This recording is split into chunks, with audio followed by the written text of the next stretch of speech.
টি-20 world cup নিয়ে বাংলাদেশে যা নাটক শুরু হয়েছে সেটা সত্যিই দেখবার মতো। ইন্ডিয়ায় খেলতে আসা নিয়ে বাংলাদেশের কোনো আপত্তি ছিল না, কিন্তু যেই মুস্তাফিজকে কেকেআর কিনলো, সঙ্গে সঙ্গে ওদের উচ্ছ্বাস একেবারে ফেটে পড়লো। আর তারপরে যখন মুস্তাফিজকে বাদ দেওয়া হলো, তখন তাদের আর দুঃখের সীমা নেই। এদিকে ইন্ডিয়াকে সব কিছুতেই বয়কট করা, তাহলে আইপিএলকে বয়কট করবে না কেন? না, সেটা করলে কি করে হবে? আইপিএলে পয়সা আছে তো। বাংলাদেশ ক্রিকেট বোর্ড তারপরেই বলল আমরা ইন্ডিয়াতে খেলতে যাব না। তার কারণ হলো মুস্তাফিজ যেহেতু মুসলমান, তাই ওকে বাদ দেওয়া হয়েছে, আর ওখানে সিকিউরিটি রিজনের জন্য আমরা কিছুতেই খেলবো না। খেলবো না মানে খেলবো না। কেকেআর যেদিন মুস্তাফিজকে কিনেছিল সেদিনই আমি প্রোটেস্ট করে একটা ভিডিও পোস্ট করেছিলাম। আর মুস্তাফিজ মুসলমান বলে নয়, মুস্তাফিজ বাংলাদেশি বলে মুস্তাফিজকে বাদ দেওয়া হয়েছে। লিটন দাস বা সৌম্য সরকারকে যদি নিত কেকেআর, তাহলেও আমার স্ট্যান্ড এই একই থাকতো।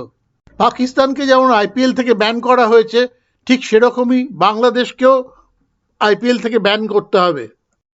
এই নিয়ে আমার যে দুটো ভিডিও পোস্ট আছে, সেই দুটোর লিংক আমি আমার ডেসক্রিপশনে দিয়ে দেব, একবার দয়া করে দেখে নেবেন।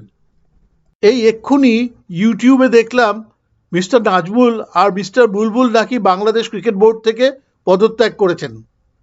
বাংলাদেশের ক্রিকেটাররা মিস্টার নাজমুলের একটা কথা প্রসঙ্গে বিপিএল খেলতে অস্বীকার করেছে, এবং সেই প্রসঙ্গেই মিস্টার নাজমুল বাধ্য হয়েছেন পদত্যাগ করতে। তবে বাংলাদেশের ইউটিউবাররা অনেক সময় যা কন্টেন্ট তৈরি করেন, তার বেশিরভাগটাই গল্প থাকে।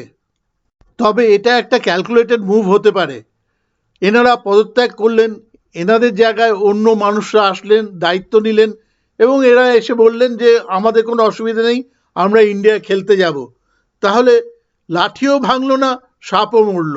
আমি তো মনে প্রাণে চাইছি বাংলাদেশ খেলতে আসুক, না হলে বাংলাদেশ হারার আনন্দটা কোথায় পাবো?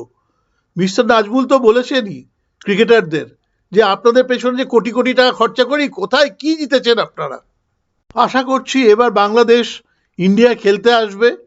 তবে ইন্ডিয়ার সঙ্গে মুখোমুখি দেখা হবে কিনা সেটা বলতে পারছি না, তার আগেই হয়তো শেষ। মানে বাংলাদেশ হেরে বিদেয় নেবে। বাংলাদেশের অনেক মানুষও হয়তো এটা জানে, আর তাই তারা চাইছে না যে বাংলাদেশ খেলতে আসুক। আর কত হার সহ্য করবে বাংলাদেশিরা? বাংলাদেশের কিছু মানুষ বলছেন ক্রিকেটাররা দেশের জন্য খেলে না, টাকার জন্য ইন্ডিয়ায় খেলতে যেতে চায়।